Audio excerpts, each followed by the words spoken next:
The Dharma, incomparably profound and exquisite, is rarely met with even in hundreds of thousands of millions of kalpas. We now can see it, hear it, accept and hold it. May we realize the true mind of the Tathagata. And as I started to say before, the system cut out. Today is January 31st, 2022. And we are in the final day of this 7-day sesshin in January.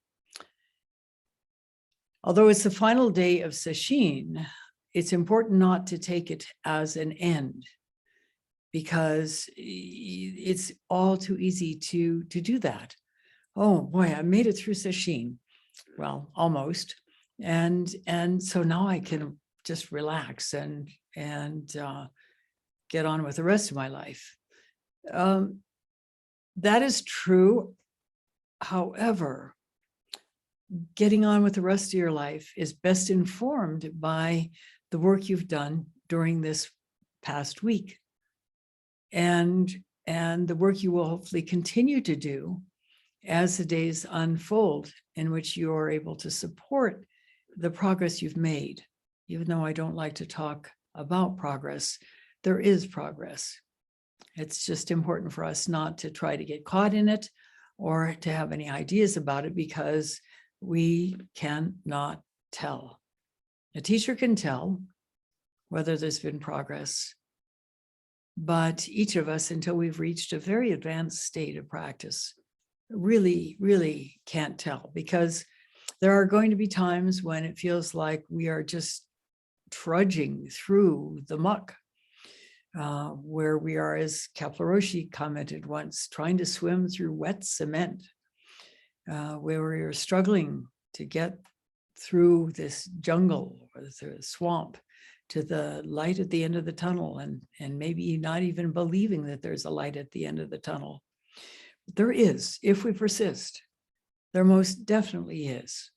And so the only way we can get to that light at the end of the tunnel is to persist. Not necessarily with the intense schedule that we've just been through so far this session, and we're not finished with it. We still have several more hours before we are finished, and I hope we will take advantage of these several more hours, because the power and clarity that you have to go even more deeply, whether you realize it or not, is particularly intense and strong now, because of these previous days you've sat and sat and sat and sat and worked and worked, whether it felt like you were working or not.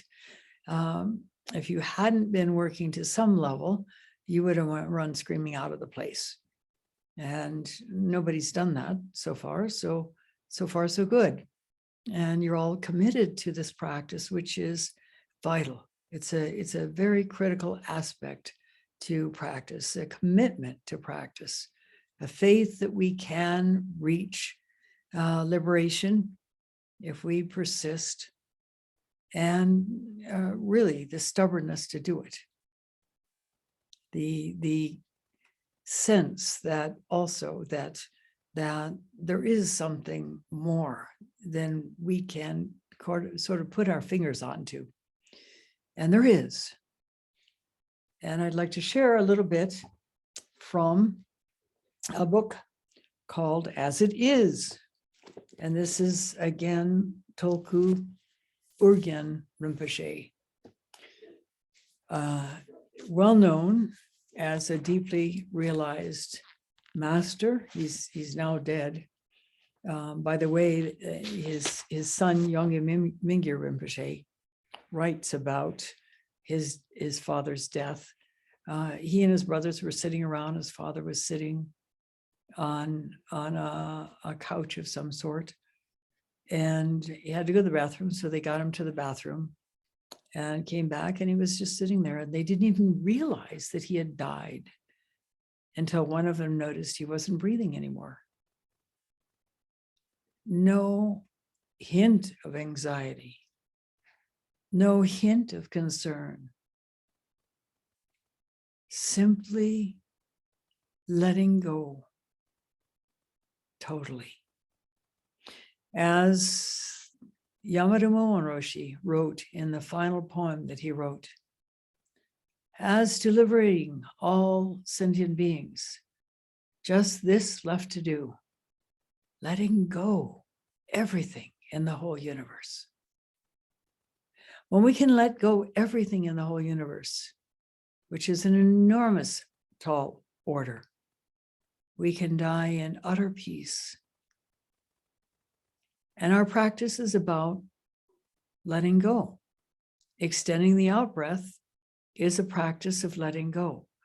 And the way we extend the out-breath in the way we do it here, tuning in to the yearning to return to, you don't even know what, something sensed as precious. As you put that into the experience of breathing out and tune into the body sense of that out breath leaving, then letting everything else go, other concerns go. Make that time on the cushion precious. Or that moment where you do a single breath during the day, precious. Not allowing any distractions in, not shoving them out, but focusing so completely on the experience of that out breath, the physical felt sense of the experience of that out breath. Then breath by breath, letting go happens. And you begin to realize that something has happened in that direction when you find yourself encountering ordinary events in your life and realize that you're responding differently to them, more openly, more freely, less caught by them. So let's share this from Toku Urgyen Rinpoche. Rangjung Yeshe, that's a Tibetan term, means self-existing wakefulness. Self-existing wakefulness. The word Rangjung, self-existing, means it's not the outcome of effort. Not that we try to do something and all of a sudden there is this self-existing wakefulness. Dogen wrote of a not having to pursue enlightenment because enlightenment is already here. And we can misunderstand that to assume that we can just go about our life willy-nilly and not bother to do anything because we're already enlightened, except the problem is we're not acting like that. We're not feeling like that. So some effort is involved. The effort to focus on the moment as it simply appears to be. The effort to focus on the experience of breathing out, a sense of yearning. What this does is uncover this primal beingness that we are. It's not that it isn't there, it's always there. It has never anywhere else to go, actually. And every being in this universe is endowed with this. Our practice is about uncovering it, bringing it to light, letting go our habit patterns that contradict it, and living a more full and joyful life as a result. The word wakefulness, yeshe, refers to the original state of being awake, which is never lost, never distracted. It does not appear or disappear. It is exactly the same basic state, whether you're a Buddha who has realized it or a sentient being who is not. Regardless of our recognition or lack of recognition, it is always present as our basic nature. It is not an entity that is made. It is not an entity that is made. It's not an entity at all, and it's not made. Since time immemorial, our true nature has existed. It exists now, right now, in this very moment, in you, in the atmosphere, in all things. But we don't recognize it because we are distracted. We are caught in attempts to find peace, happiness, something that attracts us. To continue, as a sentient being, Buddha nature becomes overtaken by hope and fear. The state of mind is distracted, contrived, disturbed. In the state of Buddhahood, the unmade, unfabricated nature is self-existing, but in this case, the wakefulness is undistracted. Sentient beings have fallen into distraction and are overtaken by conceptual thought. And many, many, many centuries ago, a Chinese Buddhist master, a Zen master, a Chan master, said the same thing. We've gotten used to this negative meditation or distraction, not knowing that we're distracted or that we're fabricating. We've done this in life after life. You can know what these words mean once you've been introduced to the basic nature. Once you've recognized the uncontrived naturalness of your mind. Uncontrived naturalness is not something that one does, even though it sounds like you do remain in naturalness and you avoid fabricating. When you hear these words, our own habit and obscurations make it sound like keeping the nature state, natural state is something we should do, but actually it is the opposite of doing.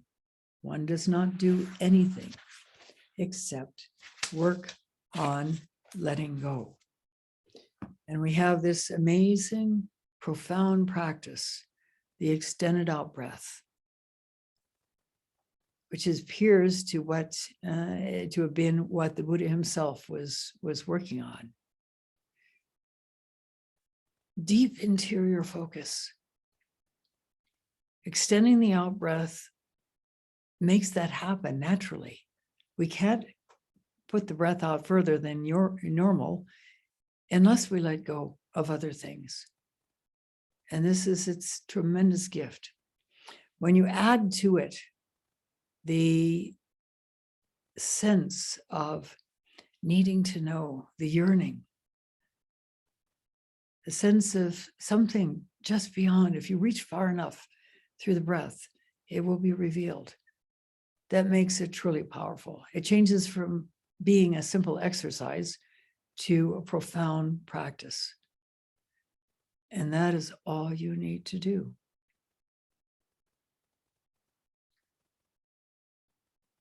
Don't think about it.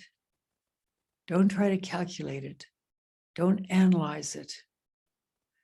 Drop deep into letting go into your primal beingness. This is what practice is about. And earlier in teisho, I spoke of the importance of letting go and relaxing into practice. You're not trying to do something. You're not trying to make something happen. You're simply letting go, removing the tarnish, so to speak, off your presence. Many, many years ago, there were some Mexican Sangha members in residence at the Rochester Zen Center, and one of them said to me in Spanish, he had been cleaning windows. That was one of the practices that was given to people when they first arrived. And he said to me, cleaning the windows, cleaning the mind.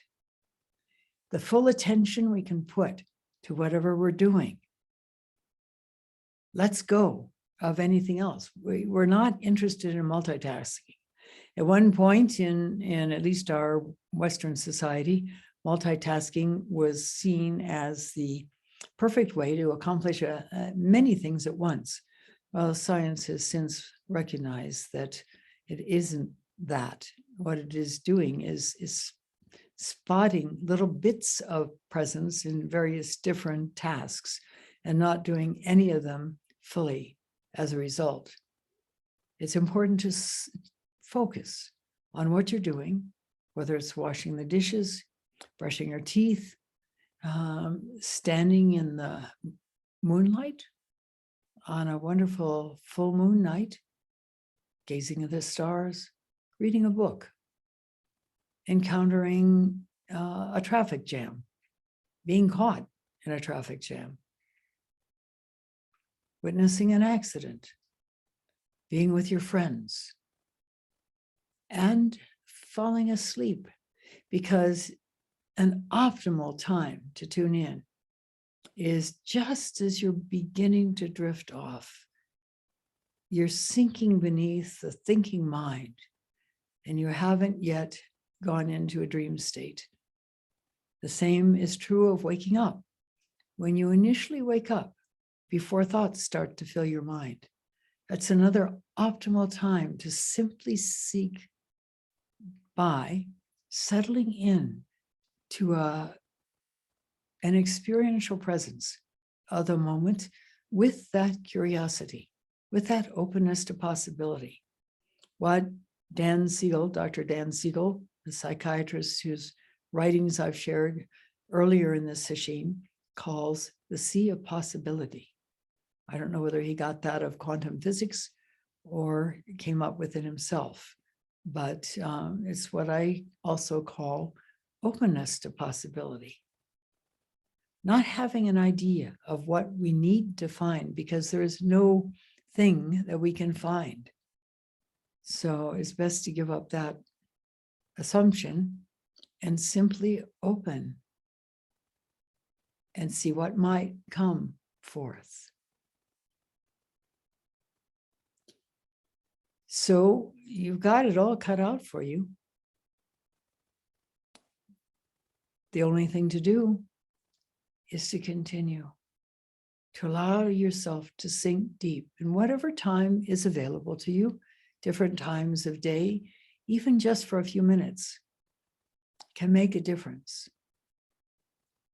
And to be aware of when you're caught in habit patterns, when you're automatically doing something or automatically replying to someone, or even when you're thinking. Who is it that's thinking? In that way, your practice will go deeper and deeper and deeper the more you persist. And basically, that's all you need to know, except it's important to work with a teacher, because that teacher can help guide you in appropriate directions if you start going down blind alleys, and can encourage you if you get discouraged. And in the case of Hakuin, his teacher, Dokyo Eitan, who kept calling him a rice bag, and at one point even pushed him off this little tiny narrow deck, which was only about a foot high, and he fell into the mud.